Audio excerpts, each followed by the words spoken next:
So now we will see text shadow property in CSS. So guys, basically the text shadow property adds the shadow to the text that is present inside the HTML element, and this we are going to check with the help of examples as well. And this is the syntax that we will be using, that is text shadow property, and then we have the horizontal and the vertical measurements to be provided where the shadow will appear over here, and then followed by the optional color value as well. And apart from that, we will also see some other attributes that we can use inside the text shadow property. So guys, let us check this with the help of example in VS Code over here. So basically I am going to remove the previous lines of code that we had written in the HTML file and the CSS file as well. And now we are simply going to have a simple paragraph over here using the p tag inside the HTML, and we will say this is a paragraph. So guys, we have a very simple statement, that is this is a paragraph in this case.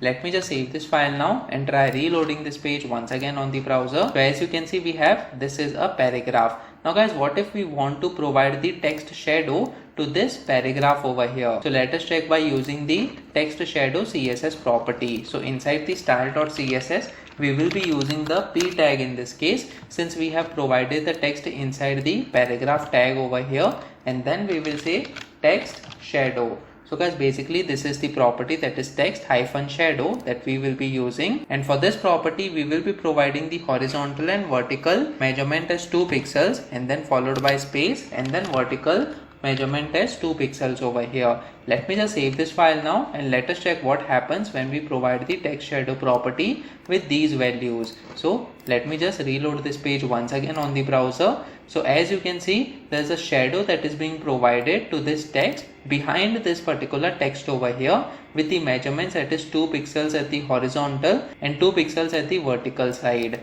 So guys, in this way you can provide the text shadow over here. Now guys, this particular shadow is confusing us and it is not helping us to read the text properly. So what we will do is we will color the shadow over here. So after the measurements that we have provided, simply we can provide the color for the shadow. So let's say we provide the color as red in this case. Let me just save this file now and try reloading this page once again on the browser. So as you can see, there is a red color for the shadow that is being provided over here. So in this way we can also provide the color to the shadow in this case. Guys, what if we provide 0 pixels for the horizontal and vertical directions? So let us check that as well. So when we provide 0 pixels of measurements to the text shadow, let me just save this file now and try reloading this page once again on the browser.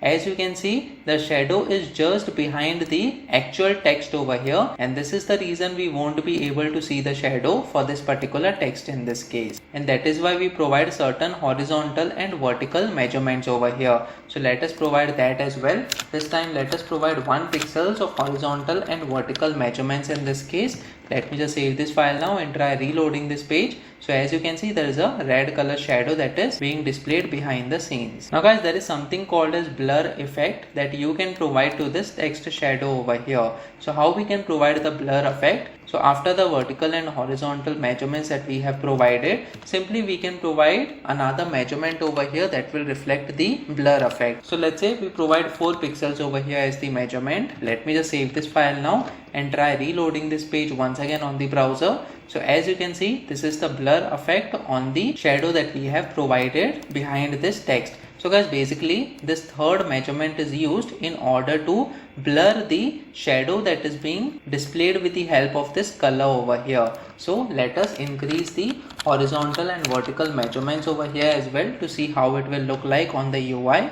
Let me just save this file now and try reloading this page once again on the browser. So as you can see, the horizontal and vertical measurements has increased the size of the shadow as well, and this is the blur effect that you can provide in order to make the text more readable. And if we provide the measurements as 0 pixels over here, so the shadow will be just behind the text, but it will be displayed since we have provided the measurements for the blur effect over here. So let me just save this file now and try reloading this page once again on the browser. So as you can see, just behind the actual text we are also getting the red color shadow, but with a blur effect, which is making this text look more decent over here on the UI. So guys, in this way you can provide the shadow to the text based on your requirements. Now let us change the color of this text to white and the shadow color to black in this case. So let us check that as well. what we will do is we will provide the color as white color over here, and instead of red color for the text shadow, we will provide black color in this case. Let me just save this file now